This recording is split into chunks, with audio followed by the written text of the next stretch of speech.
niyə piyada zolaqlarından istifadə etmirsiniz? Öz həyatınızı təhlükə altına atıb, digər hərəkət iştirakçıları üçün də, nəqliyyat vasitələri üçün də təhlükə yaradırsınız. Zəhmət olmasa, piyada keçidindən, piyadalar üçün ayrılmış zolaqlardan istifadə edin. Yəni bu Sumqayıt şəhər İcra Hakimiyyəti və Sumqayıt şəhər Polis İdarəsi, eləcə də könüllülərin birdə keçirdiyi tədbirdir. Yəni bu tədbirin əsas məqsədi maarifləndirməkdən ibarətdir. Sumqayıt şəhərində piyadaların təhlükəsizliyinin təmin olunması məqsədi ilə maarifləndirmə tədbirləri mütəmadi olaraq həyata keçirilir. Biz sizin təhlükəsizliyinizi, sağlamlığınızı düşünürük, amma siz öz sağlamlığınızı düşünmürsünüz. Yol qaydalarına əməl etmək yalnızca bir qanun öhdəliyi deyil, eyni zamanda bir vətəndaşlıq borcudur. Şəhər ərazisində piyada keçidlərindən düzgün istifadə etməyən və yol hərəkəti qaydalarını pozan şəxslərlə izah edici söhbətlər aparılır, onlara qanunvericiliyin tələbləri izah edilir. Tədbirlər Sumqayıt şəhər İcra Hakimiyyəti, Sumqayıt şəhər Polis İdarəsi və könüllülərin birgə iştirakı ilə təşkil olunur. Tələskənliyinizə görə öz həyatınızı təhlükə altına atırsınız.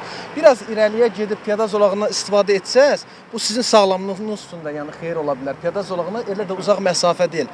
Maarifləndirici fəaliyyətlər şəhərin müxtəlif küçə və prospektlərini əhatə edir və bu istiqamətdə işlər gündəlik olaraq davam etdirilir. Olarmı siz piyada keçidindən istifadə edəsiniz, öz həyatınızı riskə atmayasınız? Tələsirsiniz, özünüzü də təhlükəyə atırsınız, digər nəqliyyat vasitələrində təhlükə yaradırsınız. Qeyd edək ki, bu cür tədbirlərin əsas məqsədi piyadaların diqqətini təhlükəsizlik qaydalarına yönəltmək və yol qəzalarının qarşısını almaqdır. Siz hazırda yol hərəkəti qaydalarını pozursunuz. Yəni piyadalar üçün ayrılmış piyada zolaqları var, hansı ki həmin zolaqlar həm sizin sağlamlığınız üçün xeyirdir, həm də nəqliyyatın hərəkətini asanlaşdırır. Zəhmət olmasa növbəti dəfə istifadə edin piyada keçidlərindən. Elvin Qudratov, Şəmstan Fikrətli, Elbrus İsmailov, bugün informasiya proqramı üçün.